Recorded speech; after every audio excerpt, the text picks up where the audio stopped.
हमारी दुनिया और अनंत ब्रह्मांड बहुत सारे रहस्यों को अपने अंदर समेटे हुए है। भले ही विज्ञान की उन्नति की वजह से हमें ये लगता हो कि हम सब कुछ जान गए हैं, लेकिन हमारी इस दुनिया में कभी कभी कुछ ऐसी घटनाएं हो जाती हैं जो हमें ये सोचने पर मजबूर कर देती हैं कि क्या सच में हम इस दुनिया के हर रहस्य के बारे में जानते हैं। नमस्कार दोस्तों, स्वागत है आपका हमारे YouTube चैनल समथिंग इंटरेस्टिंग में। और आज हम आपको ऐसी ही एक घटना के बारे में बताने वाले हैं जो आपको अंदर तक सोचने पर मजबूर कर देगी। ये बात मार्च सन 2003 की है। सन 2003 में FBI ने एंड्रू कार्लसन नाम के एक व्यक्ति को गिरफ्तार किया। एंड्रू कार्लसन की उम्र उस समय 44 साल थी और एंड्रू कार्लसन के ऊपर इनसाइडर ट्रेडिंग का आरोप था। इनसाइडर ट्रेडिंग का मतलब होता है कि किसी भी पब्लिक कंपनी के शेयर में ट्रेड करना, लेकिन ऐसी जानकारी के साथ जो सार्वजनिक ना हो। उदाहरण के लिए मान लेते हैं कि किसी कंपनी को एक बहुत बड़ी डील मिलने वाली है, लेकिन कंपनी के कुछ खास लोगों के अलावा यह जानकारी किसी के पास नहीं है। ऐसे में अगर यह जानकारी किसी के हाथ लग जाती है और वो इस कंपनी के शेयर खरीद लेता है, और जब यह खबर पब्लिक में आती है तो उस कंपनी के शेयर लगातार बढ़ने लगते हैं और वो व्यक्ति इसे बेचकर काफी मुनाफा कमाता है। इस तरह की ट्रेडिंग गैर कानूनी होती है। खैर, हम अपने टॉपिक पर वापस आते हैं। एंड्रू कार्लसन पर इनसाइडर ट्रेडिंग का आरोप इसलिए था क्योंकि इस आदमी ने मात्र 2 सप्ताह के अंतराल में $800 को $350 मिलियन में बदल दिया था। यानी आज के करीब 60,000 रुपयों को एंड्रू कार्लसन ने 2600 करोड़ रुपयों में बदल दिया था।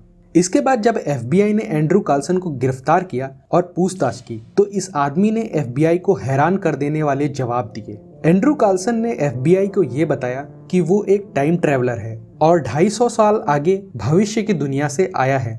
इसके अलावा उसने जो 126 ट्रेड लिए हैं वो सभी इसलिए सही निकले क्योंकि उसे इन सब के बारे में पहले से ही पता था कि कौन सा शेयर कितनी ऊपर जाने वाला है। जाहिर सी बात है, एंड्रू कार्लसन की इस बात पर किसी को यकीन नहीं आया। इस केस की जांच करने वाले अधिकारियों ने ये कहा कि या तो ये व्यक्ति कोई पागल है या फिर एक मानसिक रोग से पीड़ित है।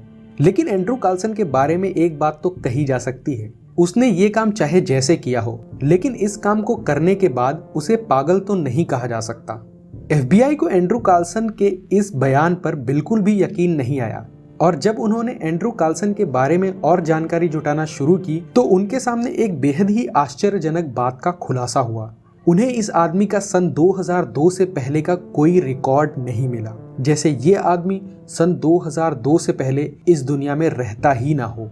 इसके कुछ समय बाद एंड्रू कार्लसन को सुनवाई के लिए कोर्ट ले जाया गया, लेकिन एंड्रू कार्लसन कभी कोर्ट पहुंचा ही नहीं और रास्ते में ही गायब हो गया। और इसके बाद से आज तक एंड्रू कार्लसन का कोई पता नहीं चला। लेकिन जब अमेरिका की सरकार से इस बारे में सवाल पूछे गए तो उन्होंने इस बात से साफ साफ इनकार कर दिया। उनका ये कहना था कि उन्होंने ऐसे किसी भी आदमी को कभी गिरफ्तार नहीं किया और ये बस एक कहानी है जो इंटरनेट पर फैलाई जा रही है। लेकिन कई लोगों का ये मानना है कि एंड्रू कार्लसन असल में एक फ्रॉड था और वो FBI के लोगों को पैसा खिलाकर किसी दूसरे देश में भाग गया। वहीं कई लोगों का ये भी मानना है कि वो सच में एक टाइम ट्रैवलर था और सरकार इस बात को लोगों से छिपाने की कोशिश कर रही है। नीचे कमेंट बॉक्स में हमें ये जरूर बताएं कि आपको इस बारे में क्या लगता है। आपके हिसाब से क्या एंड्रू कार्लसन एक टाइम ट्रैवलर था या फिर वो सिर्फ एक फ्रॉड था? आशा करता हूँ आपको ये जानकारी पसंद आई होगी और अगर आपको ये जानकारी पसंद आई हो तो हमारे चैनल को सब्सक्राइब करना ना भूलें।